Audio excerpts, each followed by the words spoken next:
How are you? Today we are continue unit number 7 P block element. Now here we are continue with group 18 element.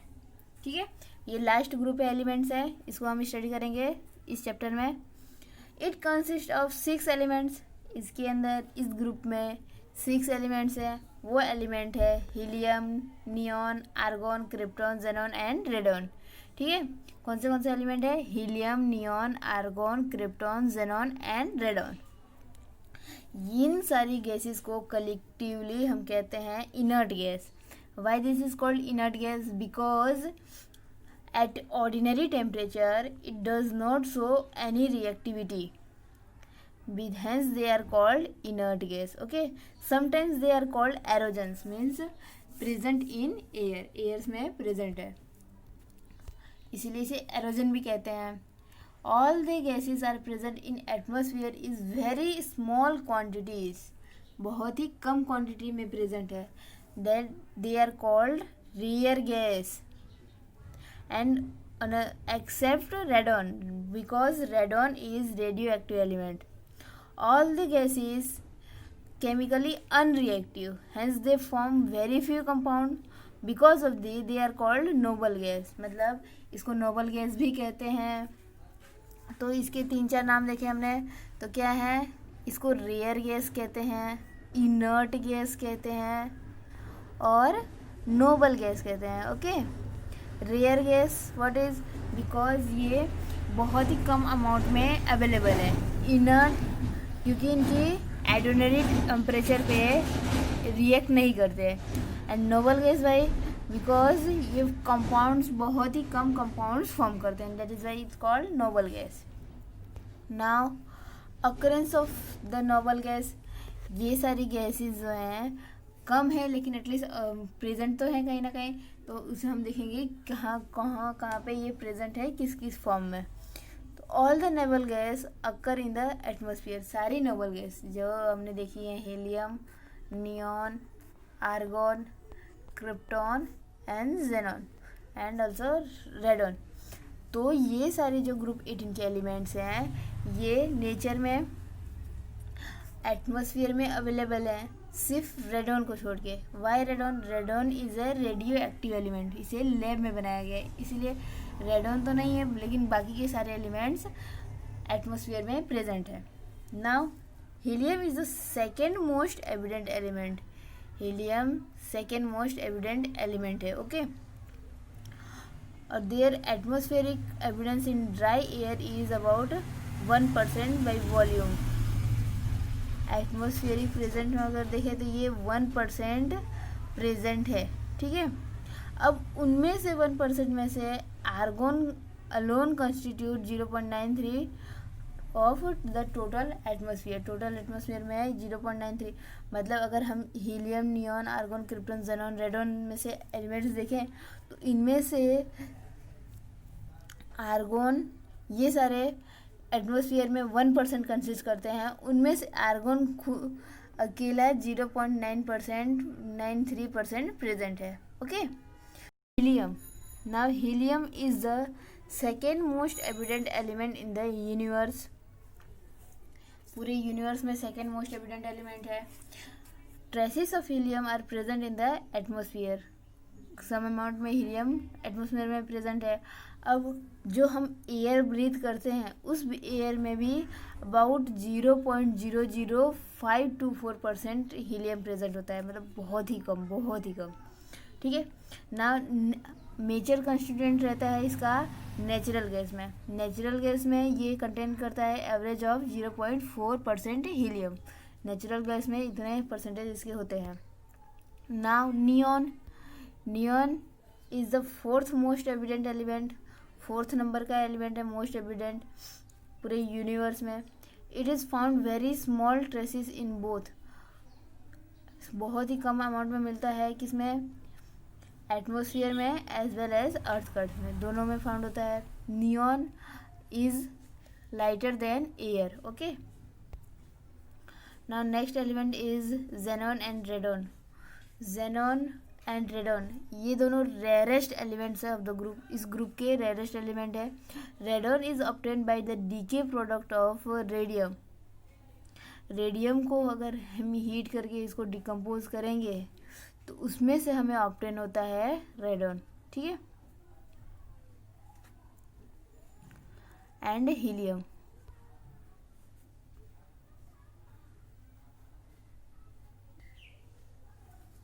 xenon and radon, xenon and radon are the rarest element of the group, पूरे group का rarest element है। radon is obtained by decay of the radium, radium को हम heat करके इसको decompose करते हैं तो उसमें से हमें ऑब्टेन होगा radon, okay. And helium.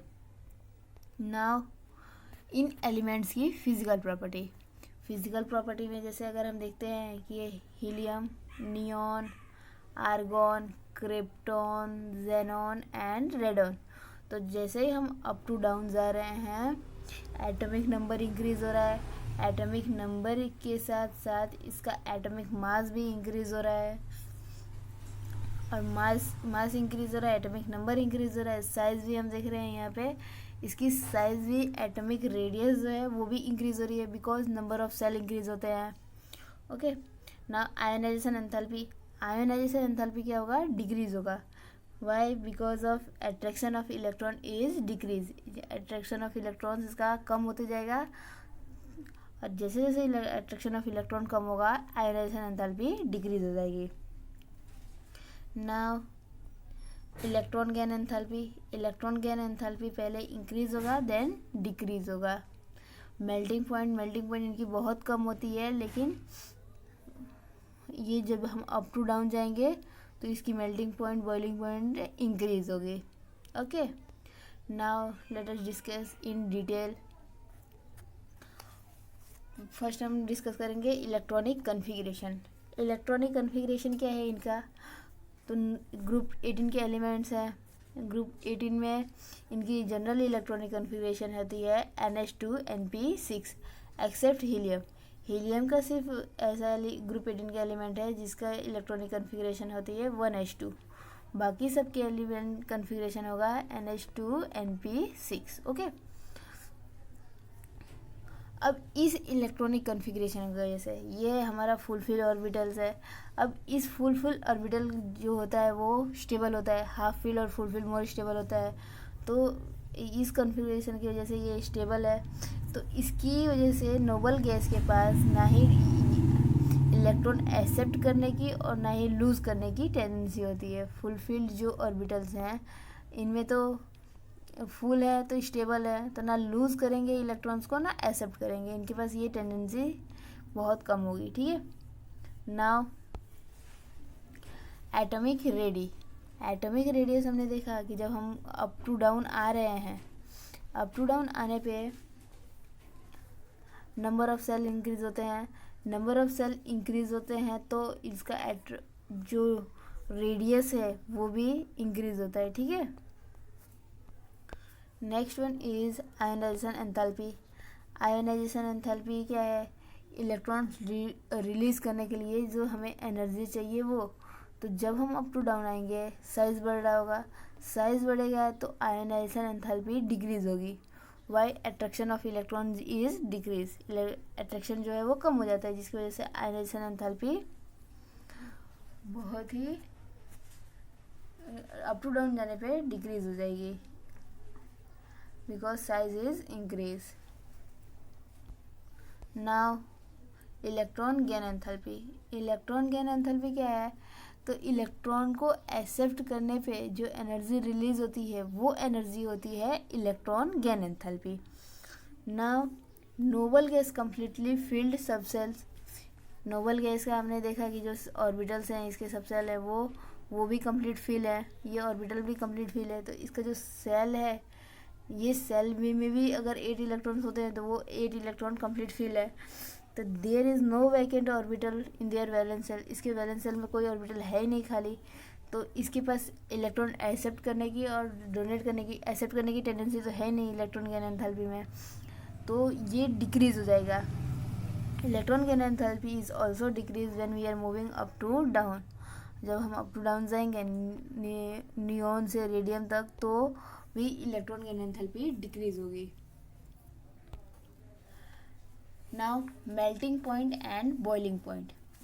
Melting point और बॉइलिंग पॉइंट नोबल गैस का बहुत ही कम होता है, ठीक है, due to the atoms of this element are held together by van der Waals force. कौन से फोर्स से जुड़ा हुआ है इसके एलिमेंट्स एक दूसरे से? वैन डेर वाल्स फोर्सेस से।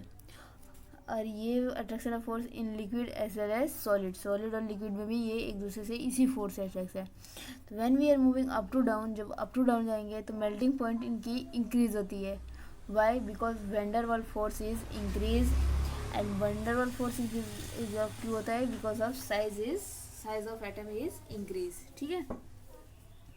Now next is the physical property. क्या कहता है कि all the noble gases are mono atomic. सारे नोबल गैसेस जो हैं हीलियम, नियॉन, आर्गन, ये सब कैसे हैं? मोनो एटमिक है, ठीक है, सिंगल एटम्स में एग्जिस्ट करते हैं। जबकि डाई एटमिक जैसे क्लोरीन, ब्रोमीन, ये सब 2 मॉलिक्यूल्स एग्जिस्ट करते हैं इस तरीके से। नाउ ये जो ग्रुप 18 के एलिमेंट है, noble gas, rare gas, inert gas, ये कैसे हैं? Colourless, odourless and tasteless. ना कोई रंग है, ना कोई स्वाद है और ना कोई खुशबू है इनकी, okay. They are especially sparingly soluble in water. Water में कंप्लीट डिजॉल्व नहीं होते। They have very low melting point and boiling point. Melting point और बॉइलिंग पॉइंट हमने देखा कि बहुत कम है, because of the type of interaction in this element is weak dispersion force. किस तरीके का डिस्पर्सन फोर्स है? तो वीक है, जिसकी वजह से ये मेल्टिंग पॉइंट और boiling point very low show करते हैं। Properties of group 18। Common noble gases are inert. ये इनर्ट है because of they have completely filled electronic configuration. इनकी इलेक्ट्रॉनिक कन्फिग्रेशन कंप्लीटली फील्ड है। जो पी ऑर्बिटल्स है वो और एस ऑर्बिटल, ये दोनों जो हैं वो कंप्लीट फील्ड है। कोई जगह यहाँ पे वैकेंट ऑर्बिटल नहीं है, जिसकी वजह से ये इनर्ट है। ना second reason is that have high ionization enthalpy. Ionization enthalpy जो है वो हमें रिएक्ट करवाने के लिए बहुत हाई अमाउंट में एनर्जी चाहिए। तो लो अमाउंट एनर्जी होगा तो उस पर ये रिएक्ट नहीं करेगा, तो मतलब इनर्ट है। Next, electron gain enthalpy of noble gases are positive. Electron gain enthalpy हम देखेंगे तो वो भी पॉजिटिव है। मोस्ट ऑफ क्या है, जब हम इलेक्ट्रॉन्स को ऐड करते हैं ऑर्बिटल्स में तो उसमें से एनर्जी रिलीज होती है, पर यहाँ क्या है कि हमें एनर्जी देनी पड़ेगी। तो इन 3-4 रीज़न की वजह से, ये 3 रीज़न की वजह से ये इनर्ट है noble gases. Now the full valence of electron shell of this atom make noble gases extremely stable. इनकी जो वैलेंसी कंप्लीट फील्ड है, इन फील्ड की वजह से ये एक्सट्रीमली स्टेबल है। Unlikely to fall chemical bond भी नहीं फॉर्म नहीं करते, because they have little tendency to gain और लूज इलेक्ट्रॉन। इनके पास टेंडेंसी इलेक्ट्रॉन्स को गेन करने की या फिर इलेक्ट्रॉन्स को लूज करने की बहुत ही कम है। Noble gas do not normally react with another element. Normally किसी से रिएक्ट नहीं करते और ना ही कोई कंपाउंड फॉर्म करते हैं। देर आर सम एक्सपेक्टेशन, कुछ एक्सपेक्टेशन है कि वहाँ पे वो रिएक्ट कर जाए, बाकी नॉर्मली ये रिएक्ट नहीं करते, ना कोई कंपाउंड फॉर्म करते हैं।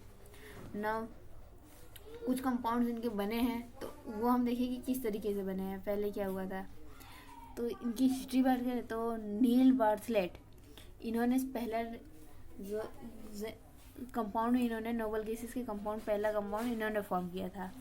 तो इन्होंने क्या किया कि जो PTF6 है, प्लेटिनम हेक्साफ्लोराइड, इसको इन्होंने पहले रिएक्ट करवाया था ऑक्सीजन के साथ। इन्होंने ऑक्सीजन के साथ रिएक्ट करवाया तो ये कंपाउंड हमें मिला O2F। ये आयोनिक सॉलिड है, ठीक है।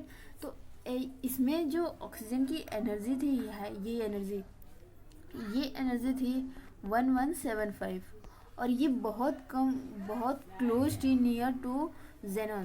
जेनॉन की फर्स्ट आयोनाइजेशन एंथैल्पी होती है 1170 किलोजूल मोल इनवर्स।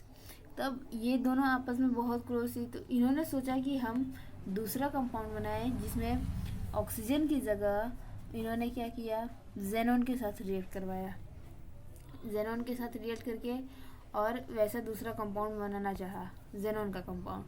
तो इन्होंने इसके प्लेटिनम हेक्साफ्लोराइड के वेपर को जेनॉन के गैस के प्रेजेंस में रूम टेम्परेचर पे रिएक्ट करवाया, तो हमें एक सॉलिड मिला, वो येलो ऑरेंज कलर का सॉलिड मिला, और वो इसकी इस तरीके के आयन के फॉर्म में, मतलब यहाँ पे इन्होंने जेनॉन के कंपाउंड फॉर्म कर दिए। इसके बाद बहुत सारी डिस्कवरी हुई जिनमें जेनॉन के कंपाउंड डिस्कवर हुए, और उनमें जो रिएक्ट कराया जाता था वो मोस्ट इलेक्ट्रोनेगेटिव एलिमेंट के साथ रिएक्ट करते।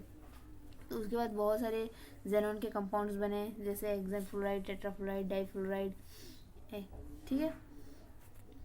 तो फर्स्ट क्या था कि जो उन्होंने डिस्कवर कराया उसमें ऑक्सीजन के साथ रिएक्ट करवाया हेक्साफ्लोराइड को, तो आयनिक सॉल्वेंट, और इसकी एनर्जी 1175 थी, जो बहुत क्लोज थी फर्स्ट आयनाइजेशन एंथैल्पी ऑफ 11, ठीक है, 1170।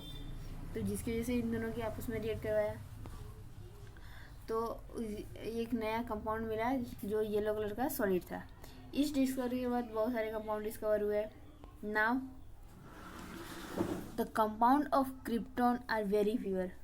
क्रिप्टॉन के कंपाउंड बहुत कम है, जिसमें हम क्रिप्टन डाइफ्लोराइड को इसको डिटेल में स्टडी करते हैं। The compound of radon had been isolated but only been identify radio tracer technique. Radon का जो कंपाउंड्स होते हैं उनको हम आइसोलेट नहीं कर सकते, लेकिन उनको आइडेंटिफाई किया जाता है बाय रेडियो ट्रेसर टेक्निक से।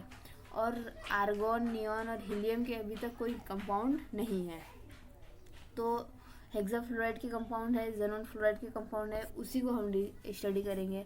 तो जेनॉन फ्लोराइड के दो कंपाउंड है, ये 3 तरह के बाइनरी फ्लोराइड्स फॉर्म करता है, xenon difluoride, xenon tetrafluoride and xenon hexafluoride.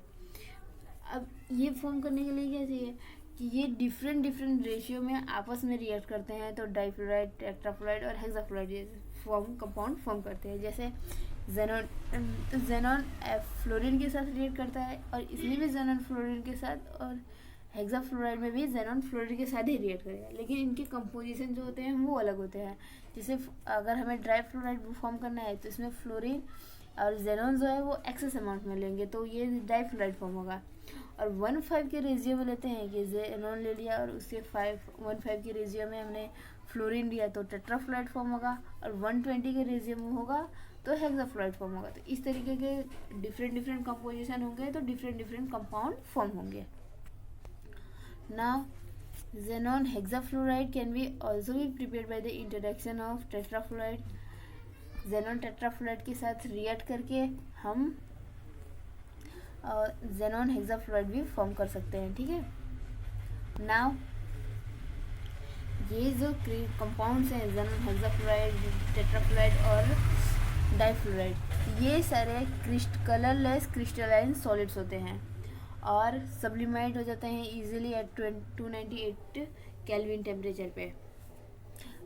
They are powerful fluorinating agent, they are readily hydrolyse even traces of water, मतलब लेस अमाउंट में, बहुत लेस अमाउंट में वाटर हो उसमें भी ये हाइड्रोलाइज हो जाते हैं और जेनॉन कंपाउंड जैसे ओरिजिनल कंपाउंड फिर से फॉर्म कर देते हैं। Now xenon fluoride react with fluoride ion acceptor to form cationic species। Fluoride ions जो है xenon fluoride, ये फ्लोराइड आयन के साथ रिएक्ट करके इसके आयन्स को एक्सेप्ट करके टू फॉर्म करते हैं कैटेनाइनिक स्पीसीज। देखो इस तरीके से ये कैटेनाइन स्पीसीज फॉर्म किया है, ठीक है। तो इस तरीके के कंपाउंड फॉर्म करते हैं। अब इनके स्ट्रक्चर जो है वो हम वेस्पर थ्योरी के अकॉर्डिंग डिस्कस करते हैं। तो जो xenon डाइफ्लोराइड है इसका स्ट्रक्चर होता है लीनियर, टेट्राफ्लोराइड का स्क्वायर प्लेनर और हेक्साफ्लोराइड का डिस्टोरल ऑक्टाहेड्रल। फर्स्ट xenon डाइफ्लोराइड जो है वो लीनियर स्ट्रक्चर होता है, एक सीधी इस तरीके से। अब इसमें जो लोन पेयर है तो यहाँ हम देख रहे हैं इसमें 3 लोन पेयर प्रेजेंट होते हैं और 2 बॉन्ड पेयर प्रेजेंट होता है। नेक्स्ट वन है जेनॉन हेक्साफ्लोराइड जिसका स्ट्रक्चर डिस्टोर्टेड ऑक्टाहेड्रल होता है, जिसमें 6 बॉन्ड पेयर प्रेजेंट है और 1 लोन पेयर प्रेजेंट है। ना square planar structure xenon tetrafluoride का, तो इसमें 4 बॉन्ड पेयर प्रेजेंट है और 2 लोन पेयर प्रेजेंट है। ठीक है, तो अगर x4 यहाँ पे 4 दिख रहा है तो 4 बॉन्ड पेयर होंगे, यहाँ पे 6 है तो 6 बॉन्ड पेयर होंगे। और इसमें नेक्स्ट वन जो डाइफ्लोराइड है इसमें 2 है तो इसमें 2 बॉन्ड पेयर है, 2 फ्लोरीन है XeF2। ठीक है, तो इसमें 2 बॉन्ड पेयर, तो जितने फ्लोरीन होंगे उतने बॉन्ड पेयर होंगे और बाकी का लोन पेयर।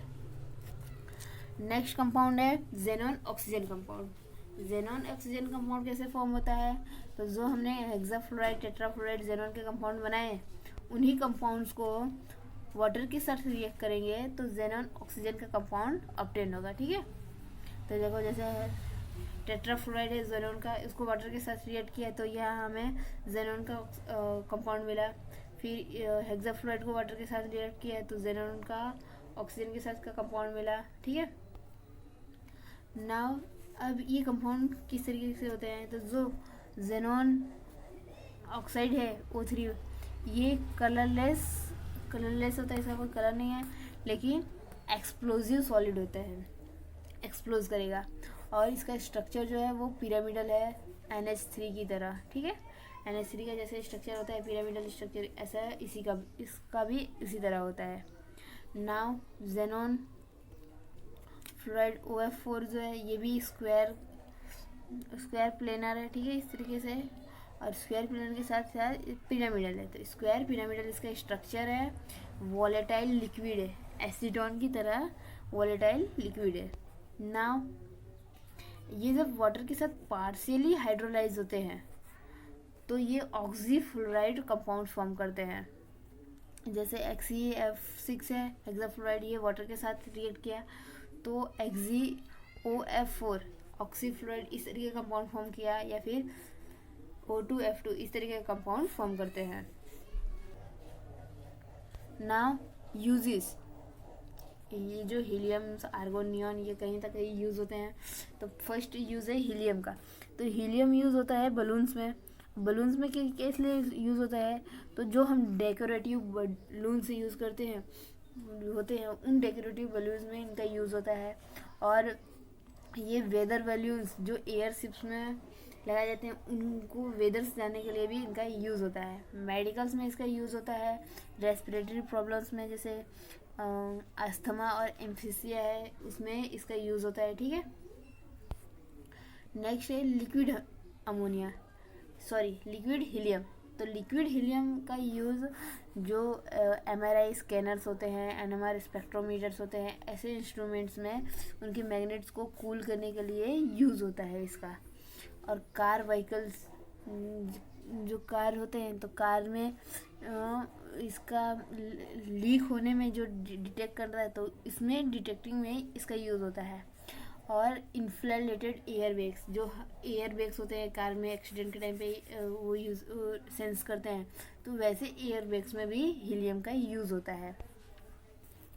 बारकोड स्कैनर में भी जो सुपरमार्केट्स में हमने देखे हैं कि ये लेज़र जो लाइट होते हैं तो वो लेज़र लाइट्स हीलियम और नियॉन के होते हैं। ठीक है, वो उसको यूज़ करने के लिए होते हैं, और ये यूज़ होता है because at even high temperature the gas will not bound और रिएक्ट विद अदर एलिमेंट, कोई एलिमेंट के साथ रिएक्ट नहीं करेगा इसके लिए।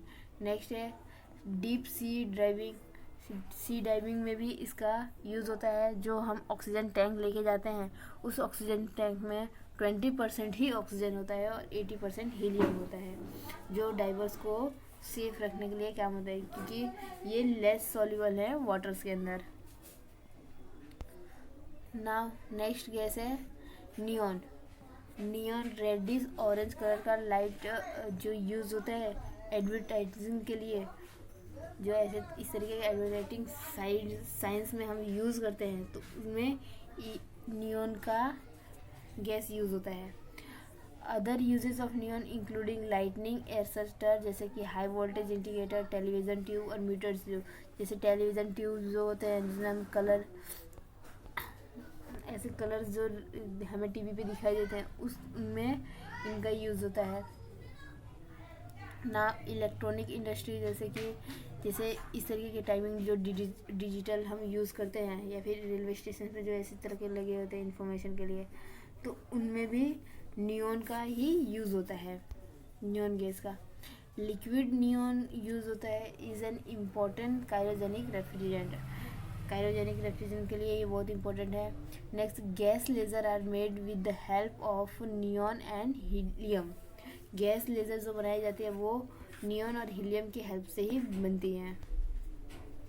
नाउ आर्गोन, आर्गोन का यूज़ होता है to provide an inert atmosphere. Inert atmosphere provide करने के लिए आर्गोन का यूज़ होता है, और इन हाई टेम्परेचर और मेट्रिकल प्रोसेस में जैसे कि आर्क वेल्डिंग्स में यूज़ होता है, और फिलिंग ऑफ इलेक्ट्रिक बल्ब्स में गैस फिलिंग के लिए यूज़ होता है इसका।